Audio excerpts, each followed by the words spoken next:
अस्सलाम वालेकुम। उम्मीद है आप सब खैर आफियत से होंगे। तो आइए आज की आयत शुरू करते हैं। बिस्मिल्लाहिर्रहमानिर्रहीम। वलकुम फिल क़िस्सासि हयातुन या उलिल अलबाब लअल्लकुम तत्तकून। शुरू अल्लाह के नाम से जो बड़ा मेहरबान नहायत रहम करने वाला है। और ए होशमंदो, तुम्हारे लिए कसास में जिंदगी है ताकि तुम बच सको। माशरती जिंदगी में अफूदर गुजर अगरचा एक अच्छी कदर है और इस्लाम इसी की तालीम देता है।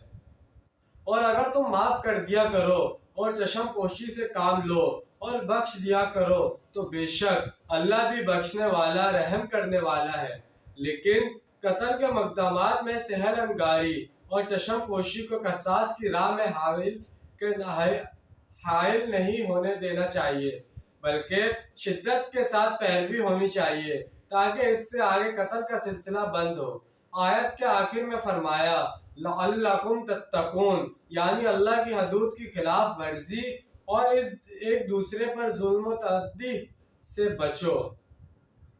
कुतिबा अलैकुम इज़ा हज़रा अहदकुमुल मौतु इन तरका खैरा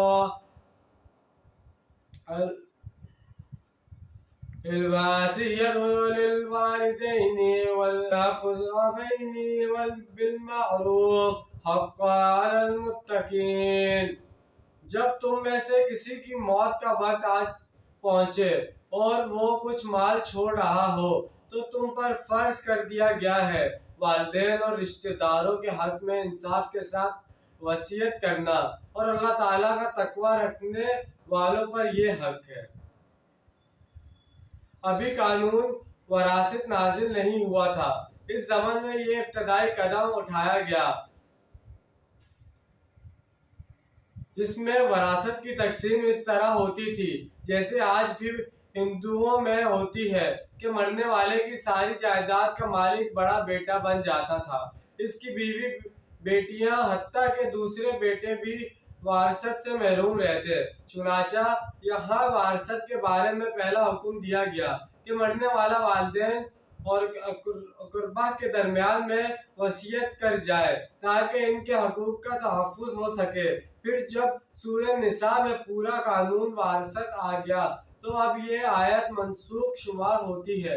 अलबत्ता इसके बाद जज़रू को रसूल सल्लल्लाहु अलैहि वसल्लम ने बाकी रखा है कि मरने वाला अपने एक तिहाई माल के बारे में वसीयत कर सकता है, इससे ज्यादा नहीं। और ये कि जिस शख्स का वरासत में हक मुकर्रर हो चुका है इसके लिए वसीयत नहीं होगी, वसीयत गैर वारिस के लिए होगी। मरने वाला किसी यतीम को, बेवा को, किसी यतीम खाना को या किसी दीनी इदारे को अपनी वरासत में से कुछ देना चाहे तो इसे हक हासिल है कि अब एक तिहाई की वसीयत कर दे, बाकी दो तिहाई में लाजमी तौर पर कानूनी वरासत की तनफीद होगी।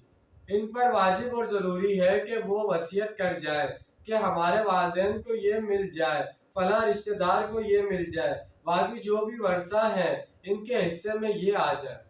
तो जैसे कि आज हमने दो आयत का तर्जुमा और तफसीर बयान की गई है। इसके अंदर पहले तो कल वाली जो आयत थी हमारी कत्ल के उस पर जो थी उसके बारे में थोड़ा सा अर्ज किया था कि माफ़ कर दिया करो, माफ़ करने वाला ज़्यादा अच्छा है कौन बदला लेने वाले से।